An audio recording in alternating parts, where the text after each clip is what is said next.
Hi friends, ఇవాళ సొంటి పొడి నేర్చుకుందామండి. దానికి కావాల్సిన పదార్థాలు ఇలా సొంటి కొమ్ములు సూపర్ మార్కెట్లో దొరుకుతాయండి. 1.5 స్పూను జీలకర్ర, 2 ఎండుమిర్చి, ఎక్కువ వేయకూడదండి, అల్లం ఘాటే ఉంటుంది కాబట్టి. ఇలా తుంచి పెట్టుకున్నాను. ముందు మనం చేసుకుందాం 2 గంటల ముందు అల్లాన్ని శుభ్రంగా కడుక్కుని బట్ట మీద ఆరబెట్టుకుని ఈ అమాందస్తాలో దంచుకుంటే ఇలా ఉంటుందండి. తగినంత సాల్ట్. ఇప్పుడు స్టవ్ వెలిగించుకుందాము. ఈ సొంటి పొడి చాలా మంచిదండి. ఈ వింటర్ టైంలో జలుబు చేసిన అప్పుడు తినచ్చు, పిల్లలకు కూడా పెట్టచ్చు. అజీర్తి చేసిన, కడుపు నొప్పి ఇలా ఉన్నా కూడా తగ్గుతుంది. ఇది చాలా మంచిదండి. చిన్నప్పుడు మా బామ్మగారు వాళ్ళు, అమ్మగారు వాళ్ళు చేసేవాళ్ళు.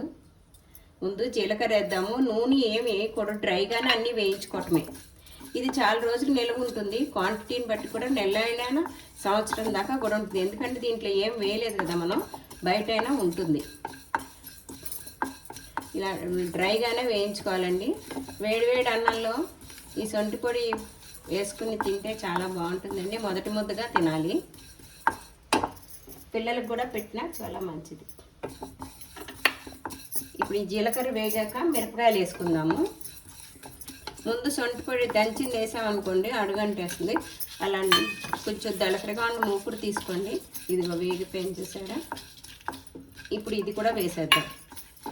వేసేసి మీడియంలో పెట్టుకుని వేయించుకోండి. కమ్మదనం వచ్చేదాకా వేయించుకోవాలి.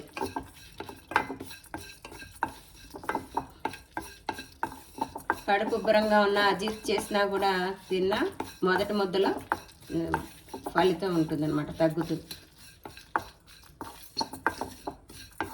ఇదిగండి. అప్పుడు ఒకసారి వామకారం చెప్పాను, అది కూడా మంచిదే.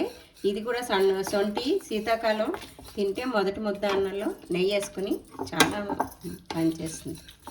ఇది మిక్సీకి చేసుకోవాలి, చల్లారాక మిక్సీకి చేసుకోవాలండి.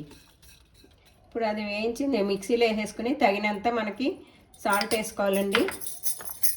ఇప్పుడు మిక్సీకి వేసేసుకుందాము.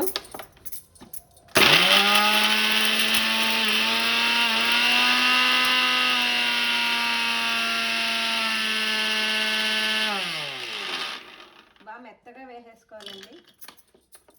ఇంతండి, త్వరగానే అయిపోతుంది. వేయించేసాం కాబట్టి ఇది ఇలా కంటైనర్లో తీసుకుని పెట్టుకుని స్టోరేజ్ చేసుకోవచ్చండి. పిల్లలకి పెట్టేటప్పుడు మిరపకాయలు అవాయిడ్ చేసేయండి, అంటే కారం అంటారేమో. వేసినా కూడా చిటికిడి వేసి నెయ్యి బాగా వేసి వేడన్నంలో పెట్టచ్చు. మిరపకాయలు వేసినా కొంచెం ఎక్కువ నెయ్యి పడుతుంది, లేకపోతే అవాయిడ్ చేయొచ్చు. ఇదండి సొంటి పొడి అంటే. ఈ స్టోరేజ్ చేసుకోవచ్చు. లైక్ చేయండి, షేర్ చేయండి, సబ్స్క్రైబ్ చేయండి. Thank you.